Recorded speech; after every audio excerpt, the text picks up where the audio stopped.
The big church bells rang across the city, filling the air with joy. Everyone had come to see the wedding of the year. David, the only son of billionaire Mr. Thompson, was getting married to Emily, the beautiful girl everyone admired. Cameras flashed, guests whispered in excitement, and soft music played as the doors of the church opened. Emily walked in, her white dress shining under the lights. Her smile was warm and gentle, and David's eyes filled with love the moment he saw her. "That's my bride," he whispered proudly to his mother. The crowd sighed in awe, but not everyone was smiling. Behind the altar stood Pastor John, his hands shaking slightly as he looked at Emily. His heart beat fast. He had seen that face before, not in a church, but somewhere he wished he hadn't. He tried to stay calm. "Maybe I'm wrong," he told himself.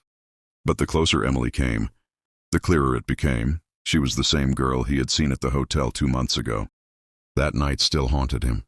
As Emily and David stood before him, Pastor John's chest grew heavy. Sweat formed on his forehead.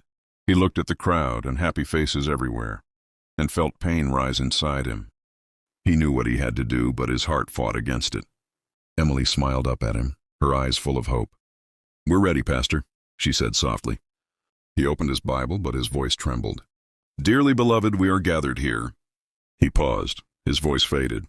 For a moment, the whole church seemed to freeze. David leaned forward, confused. "Pastor, are you all right?" Pastor John forced a smile. Yes.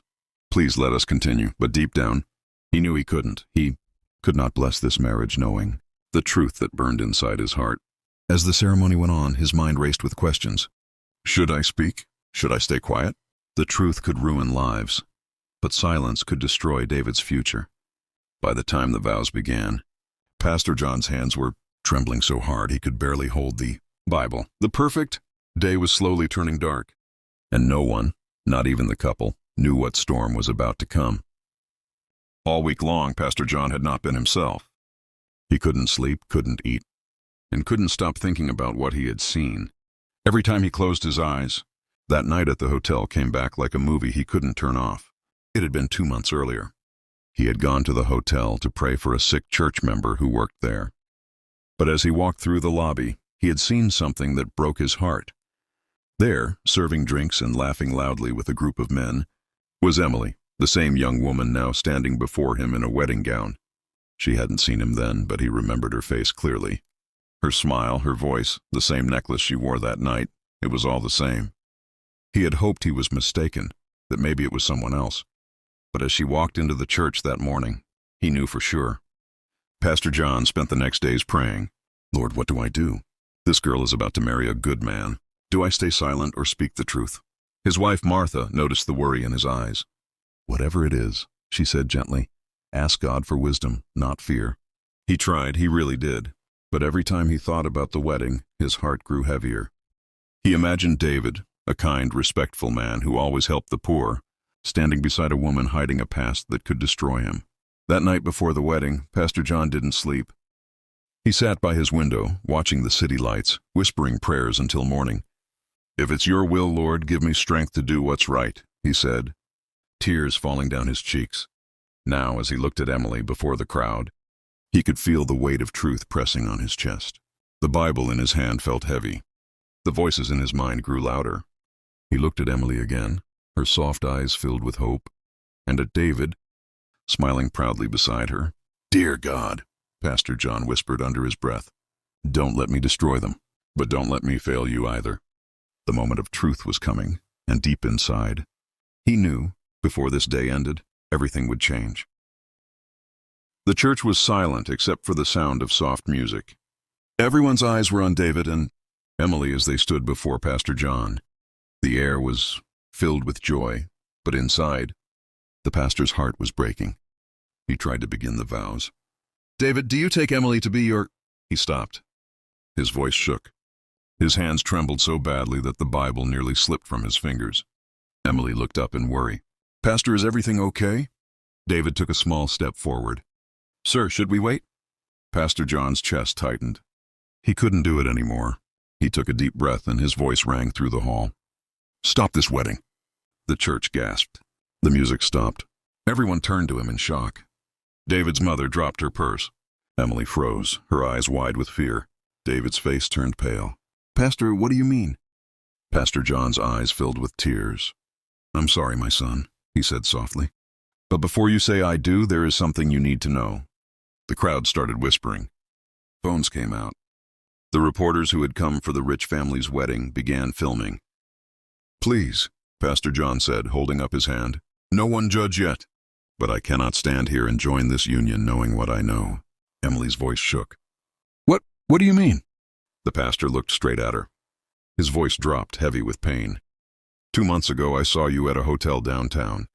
You were not there as a guest. You were working there, doing things that no man of God should bless without the truth being known. Gasps filled the room. Emily covered her mouth in shock.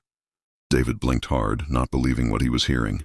Pastor, please, Emily cried, tears rolling down her face. It's not what you think. David looked between her and the pastor, his heart pounding. Emily, is it true? She shook her head fast, but her voice cracked. David, please. Let me explain. But the whispers had already begun. The crowd's judgment was loud. The joy of a few minutes ago was gone, replaced by confusion, pain, and disbelief. And at that moment everyone knew this was no longer a wedding. It was the beginning of something no one saw coming.